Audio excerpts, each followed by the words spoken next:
नहमदुहु व नुसल्ली अला रसूलिहिल करीम अम्मा बादु फ़अऊज़ु बिल्लाहि मिनश शैतानिर रजीम बिस्मिल्लाहिर रहमानिर रहीम फ़स्अलू अहलज़ ज़िक्रि इन कुंतुम ला तालमून सदक़ल्लाहुल अज़ीम। मेरे दिल भाइयों, कुर्बानी के मुतल्लक़ मसाइल अर्ज़ कर रहा हूँ।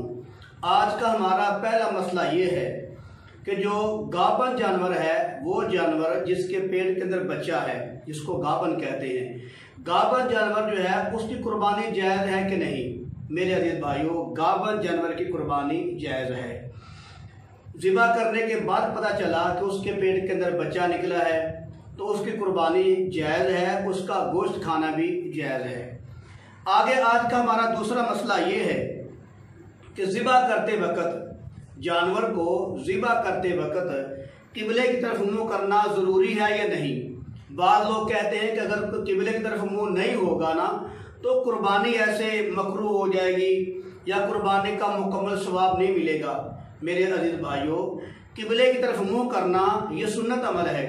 अगर कोई आदमी किसी मजबूरी की वजह से, शरई उज़र की वजह से किबले की तरफ मुँह नहीं कर सका तो उसकी कुर्बानी बिल्कुल जायज़ है, इसमें किसी किस्म की कोई ख़राबी नहीं है। हाँ, अगर कोई आदमी किबले की तरफ मुँह करके उस कुर्बानी के जानवर को ज़िबा करता है तो ये सुन्नत अमल है। अगर नहीं भी कोई करता किसी मजबूरी की वजह से तो उसकी कुर्बानी ख़राब नहीं होगी, ये उसकी कुर्बानी बिल्कुल जायज़ है। आगे आज का हमारा तीसरा मसला ये है कि दूसरी मंजिल पे जाके कुर्बानी करना, कुर्बानी का जानवर दूसरी मंजिल पे ले जाना, वहाँ जाकर ज़िबा करना जायज़ है कि नहीं? मेरे अजीज भाइयों, दूसरी मंजिल हो या तीसरी मंजिल हो या चौथी मंजिल हो, वहाँ जाकर कुर्बानी का जानवर ज़िबा करना बिल्कुल जायज़ है। लेकिन ये तरीका ठीक नहीं कि कुर्बानी के जानवर को सारे घर का चक्कर लगाया जाए, बैठक के अंदर, किचन के अंदर, छोटे कमरे में, बड़े कमरे में, स्टोर में, सारे घर में घुमाकर फिर कुर्बानी दी जाए। ये बिदअत है और बिदअत जो होती है ये गुमराही होती है और गुमराही जो होती है आदमी को जहन्नम में लेकर जाती है। तो लिहाजा ये सुन्नत अमल नहीं है। सुन्नत अमल यही है कुर्बानी के जानवर को ज़िबा किया जाए। घर के अंदर चक्कर लगवाना, सारे घर का तवाफ करवाना, ये बिदअत अमल है, ये सुन्नत अमल नहीं है।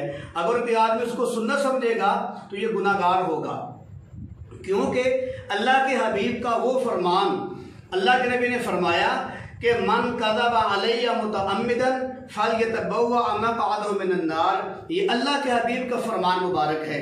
नबी सल्लल्लाहु अलैहि वसल्लम ने फरमाया कि वो बात जो मैंने नहीं कही उसको मेरे ऊपर थोक दिया जाए तो फरमाया कि उसका ठिकाना जहन्नम है। वो आदमी कि ऐसी बात कहे जो मैंने नहीं कही और मेरी तरफ उसको मंसूब करे, मुझ पर झूठ बोले, तो लिहाजा उस आदमी का ठिकाना क्या है? जहन्नम है। अगर आदमी को ये कहता है कि ऐसे घर का चक्कर लगवाना कुर्बानी के जानवर का ये सुन्नत अमल है, वो नबी पर झूठ बोलता है, तो इस हदीस की रूह से वो, अल्लाह माफ़ फरमाए, वो जहन्नमी है। तो लिहाजा मेरे अजीज भाई, कुर्बानी करना ये सुन्नत अमल है, ये अल्लाह का हुक्म है, फ़र्ज है, लेकिन सारे घर का चक्कर लगवाना ये सुन्नत अमल नहीं है। आगे आज का हमारा चौथा मसला ये है कि कुर्बानी करते वक्त बाद औकात ऐसा होता है कि कुर्बानी करते वक्त सारे घर वाले मिलकर दुआ इकट्ठी पढ़ते हैं, सारे इकट्ठे बोलते हैं बिस्मिल्लाह अल्लाहु अकबर। कसाई भी बोलता है, जितने आदमी दाएं बाएं खड़े होते हैं वो सारे पढ़ते हैं बिस्मिल्लाह अल्लाहु अकबर बिस्मिल्लाह।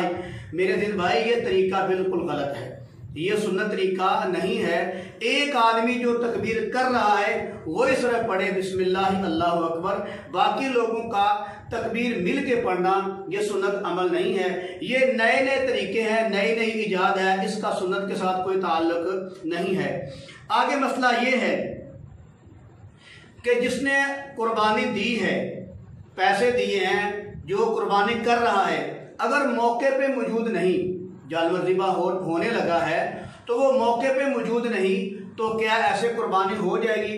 मेरे अजीज भाई, जो आदमी कुर्बानी दे रहा है, कुर्बानी कर रहा है, जिसने पैसे दिए हैं, जो जानवर लेके आया है, अगर उसकी इजाज़त है तो फिर कुर्बानी हो जाती है, वो चाहे पास ना भी हो। लेकिन बेहतर तरीका ये है कि वो पास आदमी खड़ा हो। लेकिन किसी शरई उज़र की वजह से, शरई मामले की वजह से वो पास नहीं हो सका, उसकी तरफ से इजाज़त है कि कुर्बानी कर लो तो कुर्बानी हो जाती है, इसमें किसी किस्म की कोई ख़राबी नहीं होती। आगे मसला ये है कि जो 7 हिस्सों वाला जानवर है, मिसाल दे बैल है, भैंस है, भैंसा है, गाय है, ऊंट है, ऊँटनी है, ये जो 7 हिस्सों वाला जानवर है, ये ज़िबा होने के बाद इसके हिस्सों को तकसीम नहीं करना चाहिए। इसका मतलब क्या है? इसका मतलब ये है, एक है जैद, उसने कहा था मेरे 3 हिस्से हैं। अमर ने कहा था मेरे 2 हिस्से हैं, कितने बन गए? 5। आगे बकर ने कहा मेरे 2 हिस्से हैं, कितने बन गए? 7। तो जैद ने कहा था मेरे 4 हिस्से हैं। जब जानवर ज़िबा हो गया तो जैद कहने लगा मेरे 5 हिस्से हैं, मुझे 5 हिस्से दो। ये तरीका बिल्कुल गलत है, ऐसे नहीं होना चाहिए।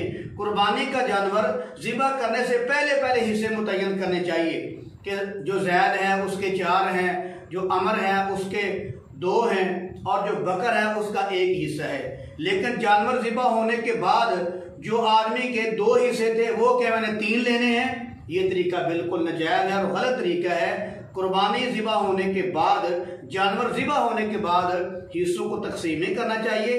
हिस्सों को तकसीम पहले करना चाहिए कि मेरे 2 हिस्से हैं या मेरे 3 हिस्से हैं।